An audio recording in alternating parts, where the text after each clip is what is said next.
Lorsque les élèves se sont bien familiarisés avec la formule de jeu, les séances gagnent en fluidité. Il subsiste parfois une difficulté pour l'animateur. Comment recenser facilement les points et les solutions de tous les élèves?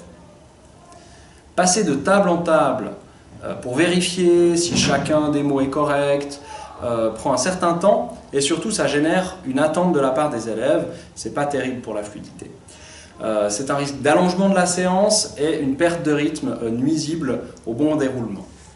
Il existe la solution des bulletins à remplir.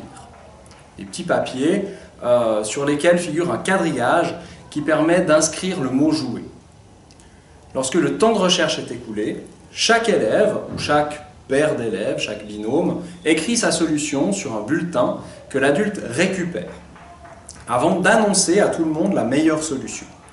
Au coup suivant, lorsque les élèves cherchent avec de nouvelles lettres, l'enseignant consulte les bulletins un à un pour vérifier les mots et les scores.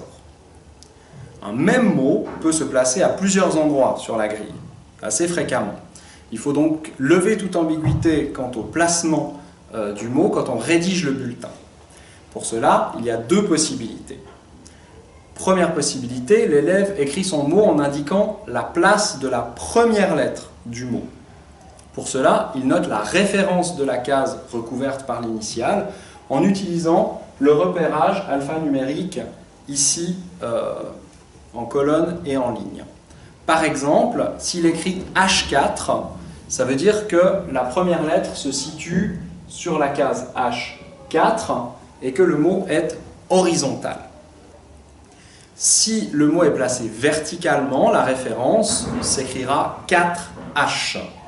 Dernière possibilité, l'élève recopie une portion de la grille dans le quadrillage de manière à montrer où est son mot en écrivant son mot et le mot sur lequel il croise.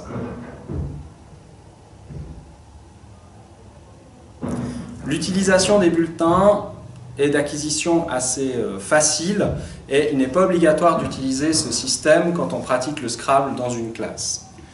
Il est juste intéressant de savoir que ça existe, que ça fonctionne très bien. Et sur le site de la Fédération internationale, à la page Jeunes, vous pouvez voir la tête qu'ont les bulletins et les télécharger si cela vous intéresse.